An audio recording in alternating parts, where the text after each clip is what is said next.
The British are shocked. How does a single torpedo change the course of history? When World War II came to an end, the world was certain that the once feared German U-boats had vanished forever. They kicked our asses, and yet we were getting no payback. People believed they were either lost at sea, surrendered to the Allied forces, or destroyed beyond recovery. They brought the war to us in a way that caught us by surprise. But many years later, deep sea scans revealed a stunning discovery. There is really nothing more satisfying than actually going to an unidentified wreck and working out what it is. Hundreds of these captured submarines still rested in the cold Atlantic, almost completely preserved by the frigid water. And what investigators found inside them would expose a hidden side of a war everyone thought they already understood. There is the tragic part of this. You know that inside this metal coffin, there are a significant number of people. When Germany's steel wolves stopped moving, the first days of May in 1995 struck the Atlantic Ocean like a sudden shock that felt violent and unreal. For 6 long years, Allied sailors, pilots, and convoy crews had lived with a constant fear that felt heavy in their bones.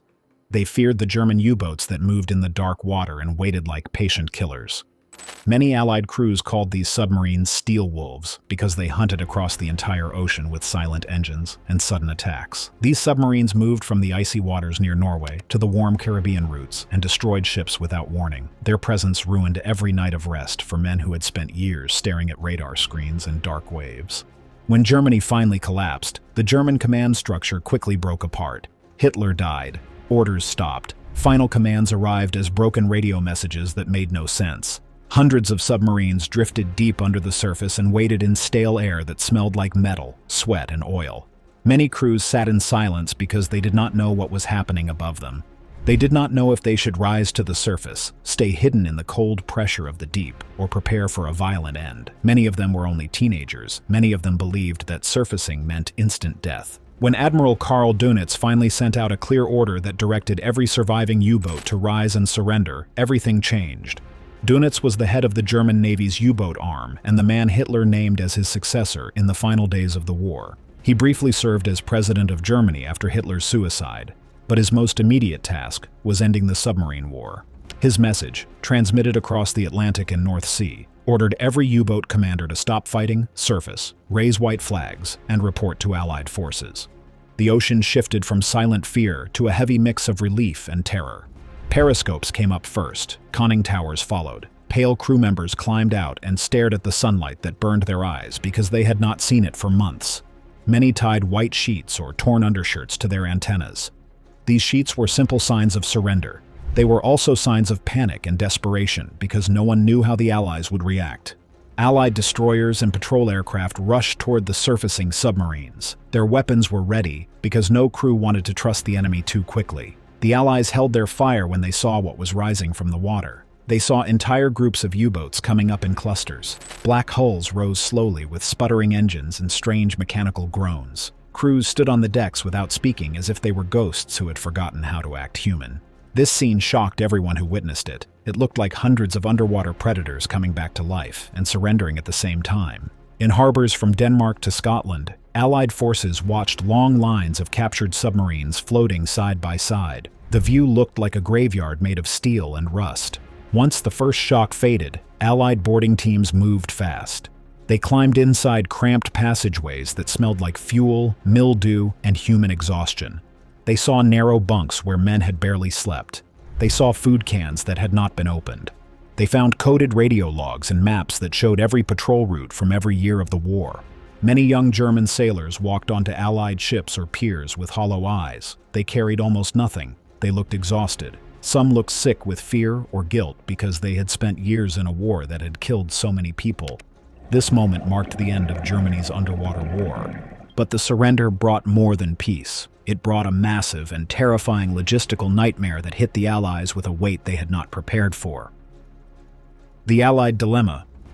What do you do with 156 surrendered submarines? By the end of 1945, British harbors from Scotland to Northern Ireland were overflowing with captured German U-boats. 156 submarines were tied side by side. Their hulls were rusting. Their fuel tanks were leaking into the cold harbor water. Their unstable batteries were turning into a growing hazard that no one could ignore. These batteries could crack, leak acid, or even explode with very little warning. The harbors looked crowded, dangerous, and tense. The sight shocked everyone who came near it. It was surreal to see an entire defeated navy crammed into ports that had never been designed to hold so many war machines. Like that wasn't enough, the submarines still carried the Nazi insignia. The symbols looked fresh and sharp on the steel plates. They stood in full view of anyone who walked by the docks.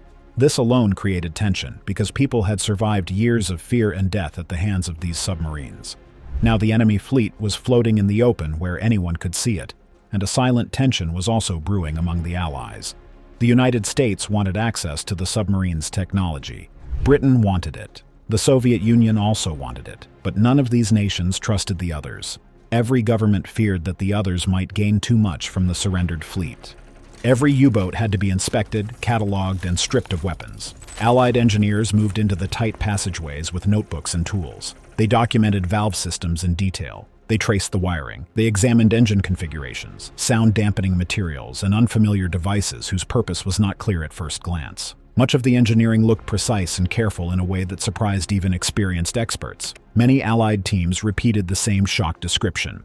They said the Germans had built their submarines like watches instead of warships. This level of precision made the vessels more frightening because it showed how much skill had gone into creating machines used to sink countless ships. Keeping the fleet was impossible. Maintaining the submarines would drain resources that Britain could not spare after the Long War. Letting them sit in the harbors would increase the danger of accidents.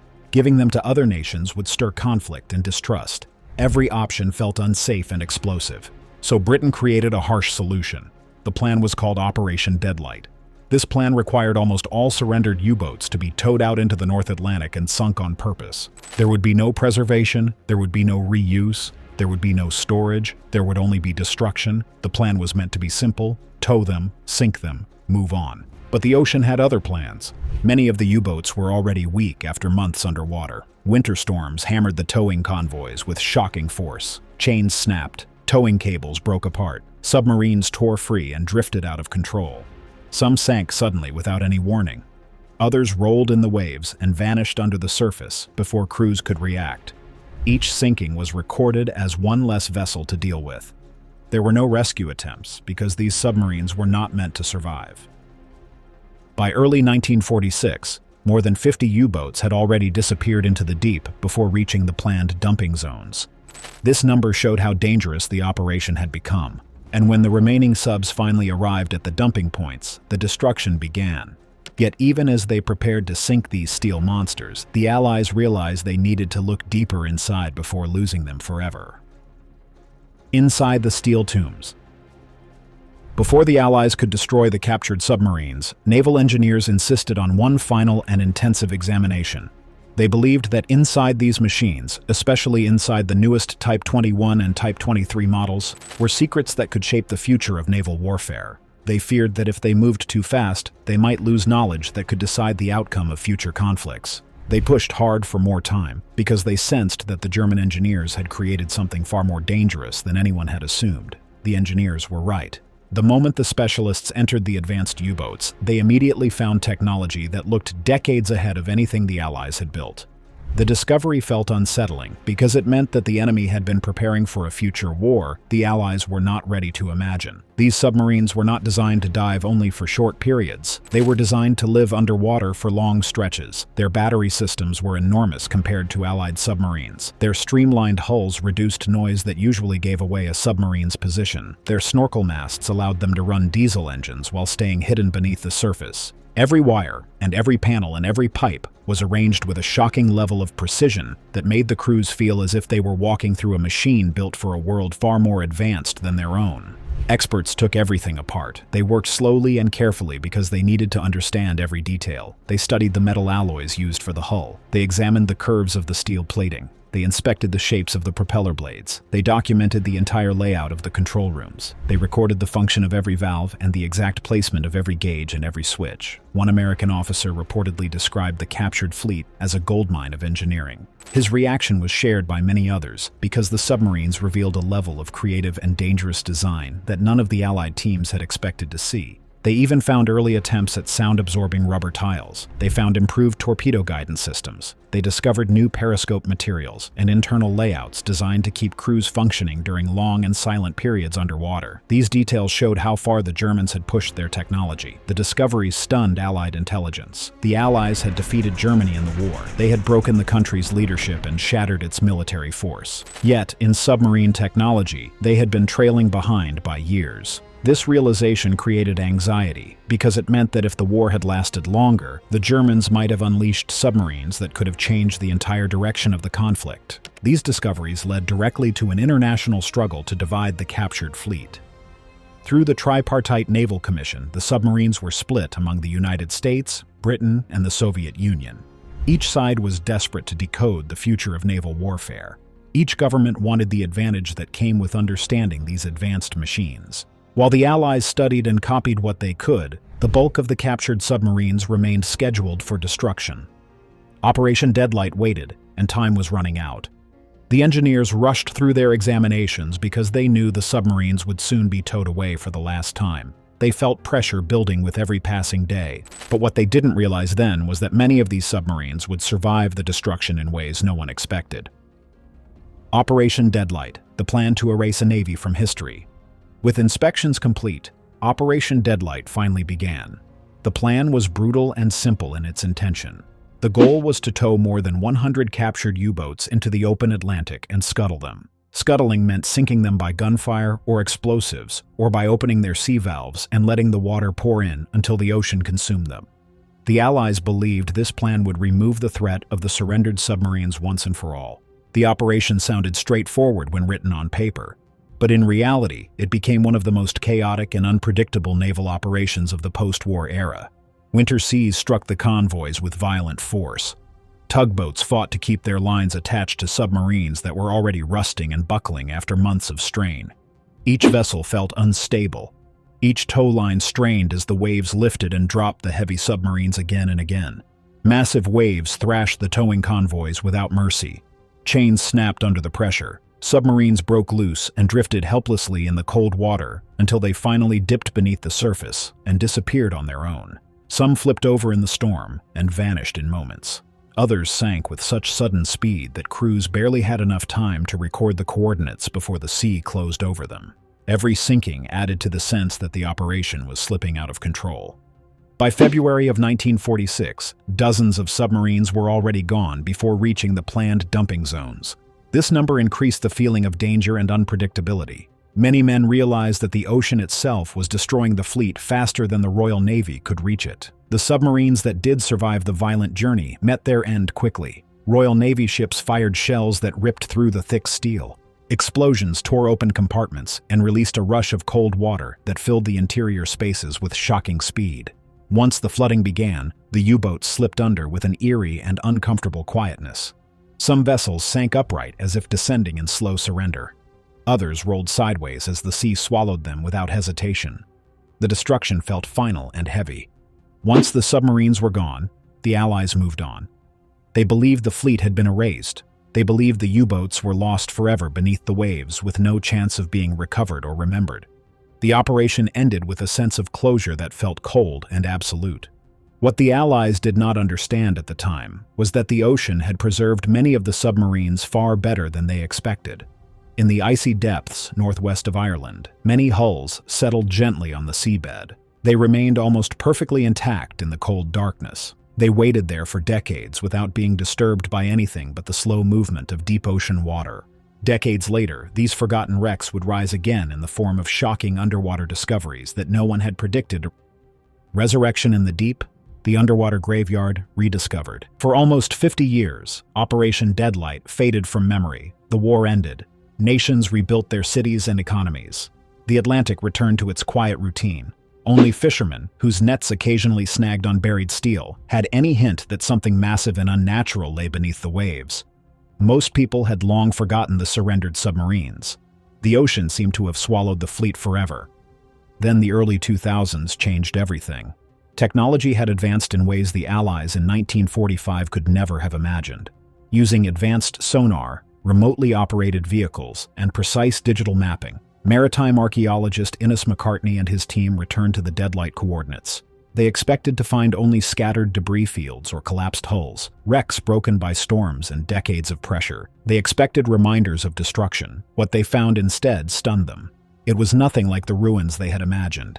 Many of the submarines were still standing upright on the seabed. Their conning towers remained intact. Their torpedo tubes were sealed. Periscopes were still extended as if waiting for orders that would never come. Marine growth covered the hulls like thin armor, yet beneath it, the steel structures were solid and unmistakable. The machines had survived nearly 60 years of ocean pressure and corrosion almost perfectly.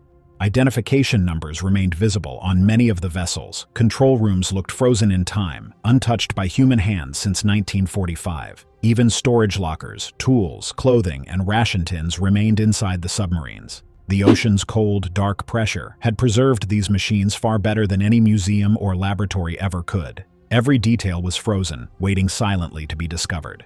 Photographs of the wrecks circulated quickly among historians, engineers, and naval experts. Shock, disbelief, and fascination spread almost immediately. The world realized that Operation Deadlight had not erased these submarines. Instead, it had accidentally created one of the largest and most perfectly preserved underwater graveyards in the world. Each wreck was a steel time capsule. Each one contained stories, secrets, and evidence from 1945 that had never been touched by the modern world. Every corridor, every hatch, and every room was a frozen snapshot of history. The submarines stood silently as witnesses to the final days of Germany's underwater war. This rediscovery revived interest not only in the sunken submarines, but also in surviving vessels still above water, pulling the past into the present in a way no one had anticipated.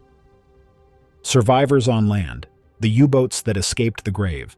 Not every surrendered U-boat ended up at the bottom of the Atlantic. A small number survived Operation Deadlight and went on to live very different lives around the world. These submarines escaped destruction, but their new roles would make them just as significant in peace as they had been in war. U-505 became a museum centerpiece in Chicago after being captured in 1944. The Allies had taken it as a prize during wartime, and decades later it was painstakingly restored, panel by panel. Today, it stands as the first enemy warship ever displayed in the United States. Visitors walk through its dark hallways and narrow corridors. The cramped bunks and silent engine rooms are reminders of the suffocating conditions the original crew endured. Every hatch, valve, and control panel tells a story of life lived in constant danger beneath the waves. In Germany, U-995 was placed at Laboe as a memorial to the thousands of submariners who never returned from patrols. Its interior is tight, cold, and unsettling. Visitors see firsthand the narrow steel corridors that 45 men shared for weeks at a time. Every inch of space was used for survival, work, and sleep. The submarine's interior forces visitors to imagine the constant fear, pressure, and fatigue of underwater combat, and to feel the human cost of the war. U-534 was raised from the sea in 1993 and is now displayed in Birkenhead. It has been split open so visitors can see every internal section. Rusted pipes, torpedo tubes, and workstations reveal a world where sailors operated in suffocating, cramped, and dangerous conditions. Other U-boats were repurposed for service under new flags. After the war, one truth became unavoidable. Germany's submarine technology was far ahead of its time. The Allies had captured the fleet, and they quickly realized that these machines were more than just weapons. They were blueprints for the future of naval warfare. And the nations that had captured the submarines did not simply study them. They dismantled them, examined every detail, and rebuilt them in their own image, using German engineering as a foundation for decades of submarine development. A blueprint for the future. How Nazi submarine tech ignited the Cold War. The Soviet Union was the first to act. They dismantled captured Type 21 boats piece by piece, taking apart engines, batteries, hulls, and control systems. Every detail was recorded and analyzed. From these advanced submarines, they created the Whiskey-class submarines. These boats became the backbone of early Soviet underwater power. For the first time, the Soviet Navy could project influence beneath the waves, and it set the stage for decades of tense underwater standoffs. The engineers and strategists who worked on these submarines understood that they were holding technology far beyond what anyone had imagined in 1945, and they knew that this would change the balance of power in the oceans. The United States approached the captured submarines in a similar way. The Guppy modernization program, and later the Tang-class submarines, were built directly from lessons learned from German hull designs, battery configurations, and streamlined structures. Engineers examined the Type 21 and copied its innovations. Even when nuclear propulsion arrived in the 1950s and 1960s, the basic layout and principles borrowed from German design remained the foundation of American underwater strategy. The lessons extracted from German submarines influenced everything from engine placement to torpedo systems, and they gave the United States a technological head start that became decisive in the Cold War. Britain also drew heavily from the captured designs. Naval engineers blended German innovations into their post-war fleets, improving hull shapes, battery efficiency, and underwater endurance.